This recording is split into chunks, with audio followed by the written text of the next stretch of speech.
When dealing with high frequency boards, it's necessary to match the timing of certain nets in differential pairs. In this video, we'll go over how to use the tuning tool to match trace lengths based off of design rules. Activate the tuning tool by going to Route, Interactive Length Tuning, or use the active bar. Click and then move the mouse to tune. The net is tuned in reference to that net's design rule.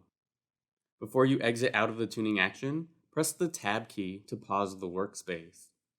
Here, you can configure the properties of the tuning segment. I'll adjust the amplitude and then unpause the workspace. You can see that this tuning segment has adjusted to this new parameter. Tuning segments can also be adjusted after creation. All that's needed is to select the tuning box and adjust the settings in the Properties panel.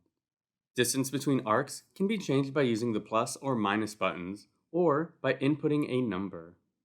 This can also be adjusted while tuning by using the 3 and 4 keys on the keyboard. Routing can be adjusted in the same way, except while in the tuning action, use the keyboard shortcuts 1 and 2 to adjust. And if you need to move the tuning section to another area on the board, click and drag the entire tuning box. The tuning section will automatically adjust to its surroundings. You can also adjust the size of the tuning area by clicking on the hotspots on the border of the tuning box. Tuning differential pairs works in the same way. Tune and adjust using the Properties panel. It's important to note that the direction of the zone and the meander itself is built perpendicular to the first track from which the construction begins. As shown before, you're able to move the tuning area along the track segment, but the movement of the tuning area isn't limited to just along the track.